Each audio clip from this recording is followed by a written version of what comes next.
This is quite possibly the worst YouTube video quality you've ever seen, and I would agree. So let me show you how I upgraded my setup, which used to look like this, and then I turned it to this. I know it looks like every other YouTuber, but like, hey, come on. You gotta start somewhere. Here we are. Another YouTube video in a new house, in a new office. Since the last time I recorded one, it's been too long.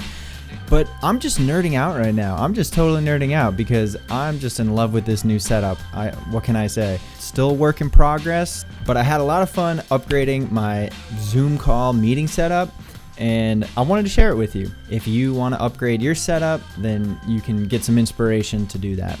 When you're on Zoom calls with clients, potential clients, partners, teammates, and you're the media professional, why not start by putting that foot forward and really showing off what you're capable of on your Zoom calls? I keep saying Zoom calls, but that's not the only reason I did this. For me, it's also really nice to have a quick, easy, convenient way to record talking heads, to record YouTube videos, to record a vlog, whatever it is, behind the scenes.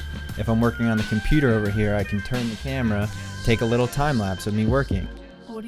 Okay, where to begin? Let's start with the lighting. You could dramatically improve your Zoom call quality without any new camera, without any new mic, strictly changing your lighting. And so this is actually a really optimal scenario, the way my desk is positioned in my office. I'm basically facing into the window. And what I added to this window, I cut a silk, which is basically an old sheet or curtain, a thin white material. That natural light hits that diffusion material and it softens the light, it wraps around the face, even lighting on your subject. The other reason I love diffusion is because it gives you the best of both worlds. It allows natural light to come into your space, but also privacy. Someone from the outside can't actually see in.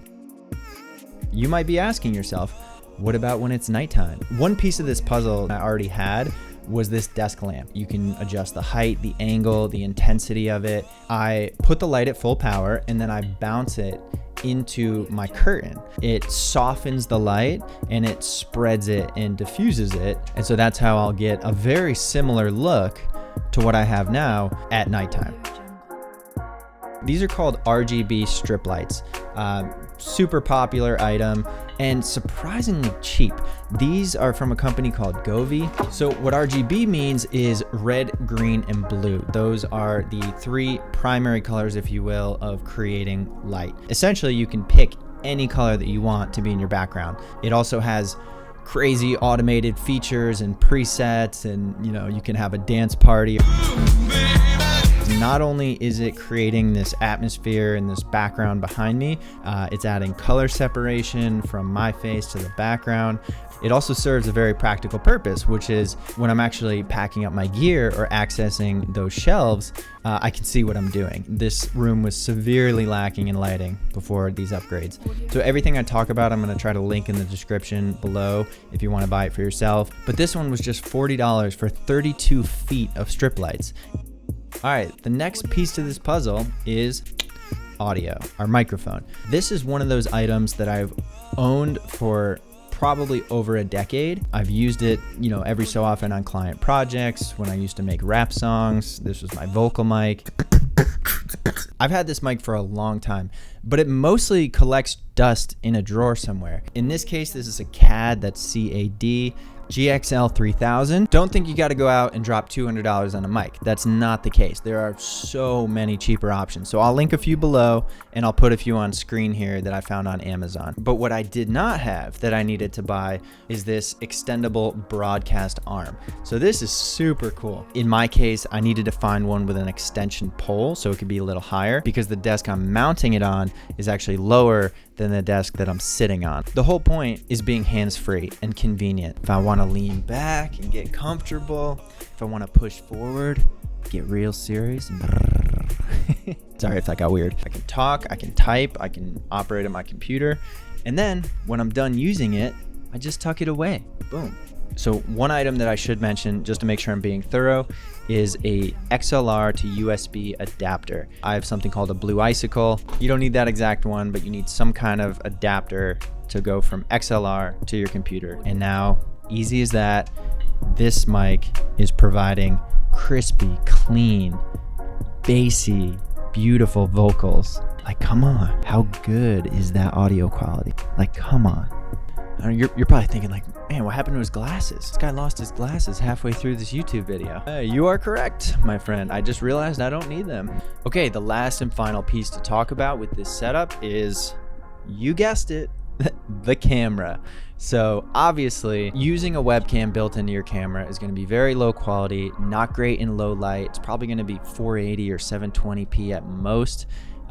We want that good stuff. So what I'm doing is using my new Canon EOS R5 mirrorless camera as my webcam. It has a few advantages. I mean, there's the obvious, which is just the quality looks better. It's better in low light. But what's also cool about it is you can put prime lenses on. I've been testing out two different options. One is a Sigma 35 1.4. The other is a Sigma 20 millimeter 1.4. But what's cool about the 16 to 35 is I can change the focal length on the fly. The more you're zoomed in on a lens, the more you're gonna notice the soft depth of field in the background. But if I wanna show more context of the room I'm in, this is like uncomfortably wide. So this could be really cool to use if I'm trying to show off my space or if I'm talking about something that I'm holding, but it's cool to be able to switch back and forth.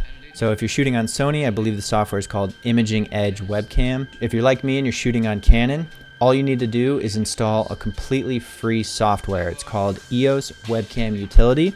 Search that on Google. You'll find it on Canon's website. And then you tell them if you're on a Mac or PC, you select your camera model, download the right version of the software. So not gonna lie, for some reason, when I first went to set this up, I just could not figure it out. I ran into so many issues and I spent like 3 hours on the phone with Canon support trying to figure it out. Eventually we did. So if you're also running into problems, a few things that you can try. So first thing, don't upgrade your Mac operating system to Big Sur. Apparently it does not work with that yet. So stick to Catalina, that's what I'm on, and that should work fine. The next thing is just make sure to upgrade your firmware on your camera before doing it and using a good cable. So those might be factors. So what I needed is a solution where it was essentially permanently mounted to the desk and it goes with it wherever the desk goes. So check this out. A button right here on my desk. I press down, press up, goes back up. No matter where the desk goes, the camera goes with it. This is so cool. So what I knew I needed was a clamp and a vertical pole in order to mount that to the back of the desk. But the last piece was something I already had, which was a super clamp and a tension arm. And now my camera can pop on and off super easily with a quick release plate. And the last thing is that I wired a dummy battery out of the camera and into an AC adapter so that I don't have to worry about the batteries ever dying. So what's great about this rig is I can quickly pan the camera around if I need to. I can very easily slide it up or down the pole, and so I can perfectly match the height of the top of my laptop. Talking to someone on the screen, it actually looks like I'm looking into the camera instead of being like way up here. After having this set up for a few weeks, I made a few more helpful modifications. The original desk mount I purchased came with an extra vertical pole. I screwed this onto my setup along with another super clamp, which allowed me to easily rig a top-down camera angle, which I can use to record product reviews or anything else on my desk. I've also experimented by changing out the vocal mic for a shotgun mic. When combined with a pop filter, this setup is a great alternative for vocals or to isolate the sound without revealing the mic source on your video calls.